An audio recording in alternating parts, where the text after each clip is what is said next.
Miga. Ano ba yung luto mo ngayon, Miga? Noodles. Seafood noodles. Seafood noodles. At ito, mayroon ka ng, ano yan, puro ulo ng kanya, di ba? Shrimp stock. Para makuha mo yung lasa ng hipon, tapos ito yung kanyang, siyempre, ibinuhos niya Miga dito yung shrimp stock niya para lasang-lasa yung ating magiging sabaw sa gagawin nating noodles, Korean noodles. Ito ang mga ingredients. Meron siya Miga dito na luya, sibuyas, carrot, at ito yung binata ni Miga, yun nga yung ginagawa niya ngayon, yung stock niya, at ito yung ating Korean noodles. Ayan. Binili tayo namin ni Miga yan sa Korean store, at meron siya ditong seafood mix. Ayan. Simulan natin. Lalagay ko na yung sibuyas tsaka luya. Hindi tayo nakabili ng ng onion mix. Masarap sana ito ng onion mix. May sibuyas naman. Pwede na rin. Yan, no? Siyempre, dadagdagan natin sa Didagyan sa buong yung Miga. At ito yung seafood mix na meron tong squid, shrimp ulit, at ano ba bang meron dito? Mamaya makita natin mabubuksan. Squid, may shrimp, saka May, tahong. may tahong pa pala to, no? May, at saka may itlog pa pala din siya, Migo. Crab stick. Crab stick, meron din. Doon din natin binigyan sa no? Korean store. Pero dadagdagan na siya ng tapos mayroon ng itlog. Lalaga din ako ng itlog. Nalagaan siya ni itlog. Ilang kwanto? 6, no? 6, 8 na Korean noodles. At ito nga yung ating ginawang shrimp stock. Ayan, no? Ginawa niya Miga dito, nilagyan niya ng tubig, kinuha niya lang yung lasa, eto na nga yun. Dadagdagan na lang ng konting tubig ni Miga. At masarap na dinner na natin to, Miga, no? Itong ating gagawin na to. At kung kayo nga ibago sa channel namin, nandito kami sa Kuwait, Buhay Kuwait, Buhay OFW. At alas 9, eksakto, ng gabi. Kunin mo muna yung patis. Nilagyan ni Amiga ng paminta. Ayan. Kunin ko nga muna yung patis. Patis yung nilalagay natin para mas malasa. Malasa. Yan ang aking Amiga. Dito tayo sa kusina niya. Siyempre, gusto bagong sasahin natin. Nandito kami sa kusina ng aking amiga. At marami kaming mga luto. Buhay Kuwait, buhay OFW. At kung ano-ano ba. Yan dyan na po sa channel namin ng aking amigang asawa. Don Didote Channel. And again, ni amiga ng patis. Ito yung pampalasa.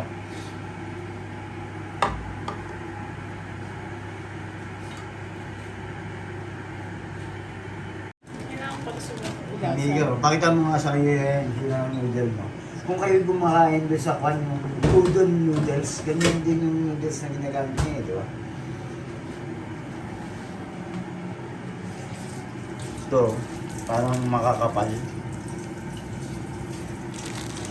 Masarap din to sa kwan eh. Sa stir fried nomi.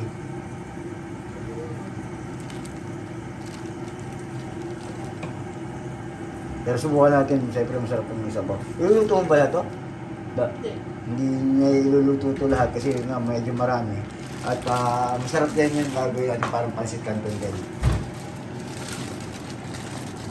Ano nga yung paborito natin ginakain sa bochan? Yung pansit doon? Pucho. Oo. Ano? Chapchae? Chapchae, yun. Parang chapchae yan eh. Hindi. Iba ang chapchae. Iba ba yun? Ang lalaki. Malaking noodle niya, no? Ayan, malaking noodles. Oh. Pakita mo sa kanila, amiga. Gano'n makakapal yan. Ayan. I think dalawa lang. Dalawa Oo, yung dalawa kasi importante dyan yung sabaw eh. Malasa. Ito, ano nga ito, amiga? Bukchoy? Bukchoy? Ano ba ito? Pechay? Ano ba ito? Yun yung tawag dito. Lettuce romaine. Let's remain. Sobra ko yan. Pero, yan ang ilalagay ko. Pero maganda yan yung pechay. Pechay Baguio. Yun. Kasi nasa Kuwait tayo, Pechay Kuwait. Lettuce. Yun. Kumukulo na to. Kaya na lang natin. At syempre, medyo malamig kasi ngayon dito sa Kuwait. Winter ngayon. At ngayon ay na 17 ang lamig natin dito sa Kuwait. Kaya masarap ang mainit na sabaw. Lalo na medyo may kurot ng anghang to. May sipa. Ika nga. Nagasan ko lang. Nugasan ni Amiga yung Kasi noodle at frozen. ilalagay niya yan dyan. Yun o. Sarap niyan. Lalo na sa ganitong panahon. Malinis Winter. ang kamay ko kaya kinamay ko na. Saka kami lang naman ni Amiga ang kakain. Para siyang pang lomi din. No? Pang lomi. Masarap din sa lomi siguro talaga yan. Kasi lomi Saka- yung niya eh. Noodles. Parang, no? Parang tawag dito, parang Mickey ang datingan niya, no? Oo. Kaya natin maluto yan, Parang tapos... mabilis lang tulutuin kasi para luto na siya. Oh, kasi luto na siya eh. Tsaka talagang... Nilagyan natin siyang luya kasi nga yung seafood para pantanggal ng Lagay na may Amiga yung carrots din. Oh. Ganun lang, lalagyan lang natin ng dire-diretso. Pati yung mga... Tapos yung itlog, ilalaga mo lang naman din yan, eh, di ba? Oo. Tapos nilagay na ni Amiga yung, ano ba yung nilagay mo? Shrimp. Yung shrimp na. Ito. Hindi natin ito ilalagay lahat. Pakita mo nga sa akin ano ba yan. Meron siyang squid, meron siyang tahong. Ito yung tahong.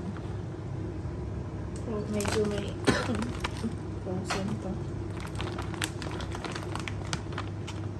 May crab stick din. May crab stick Ang din. hindi ko lang nabili din yung mga squid balls, ganyan, chicken balls. Masarap yung may mga ganyan.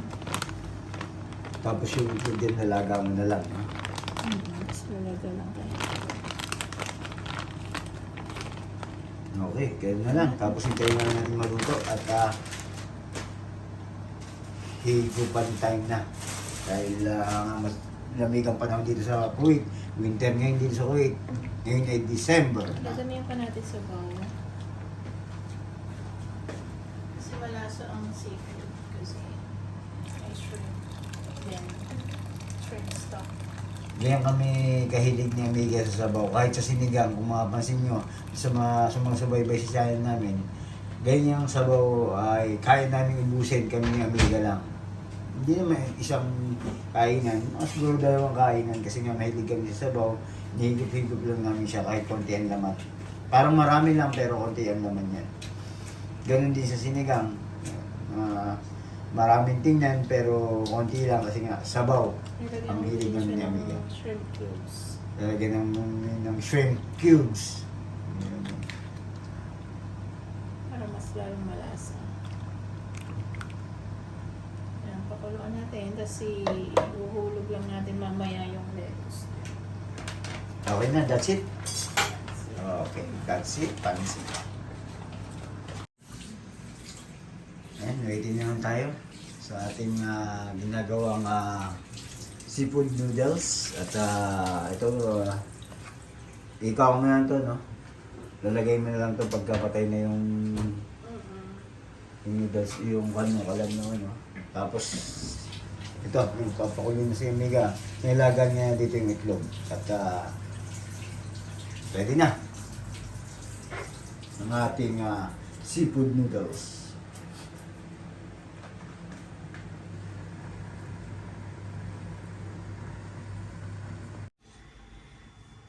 Ito na mga amigo at amiga, ang ating ginawa ni Amiga na seafood noodles. At syempre, pag sinabing seafood, meron tayo dito Amiga, ano ba itong mga to? May tahong tayo dito,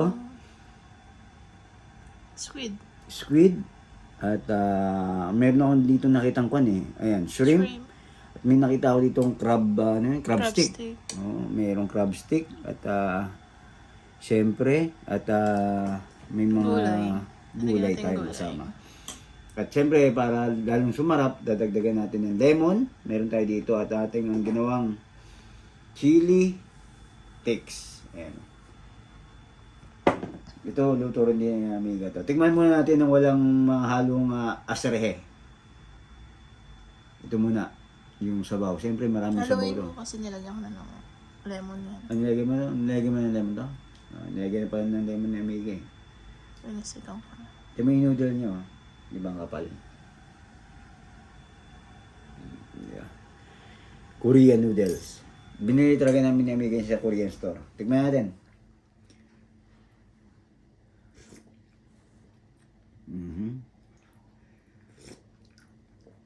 Okay. Tsaka nalimutan kong banggitin dito yung iklog na nilagan ni Amiga. Sarap, Amiga. At siyempre malamig yung panahon. Si Amiga, nagugutom na yan.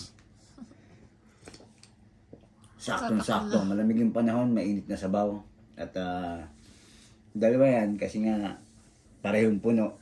Sigurado meron pa tayong second batch, third batch hanggang fourth batch. Kasi nga sa sobrang sarap at malamig ang panahon, mainit na sabaw.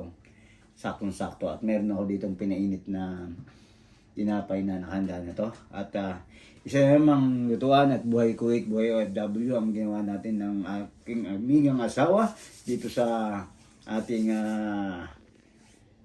buhay Kuwait nga, buhay OFW. Amiga, may sabi nga, wala na. Ingat po at respeto sa bawat isa.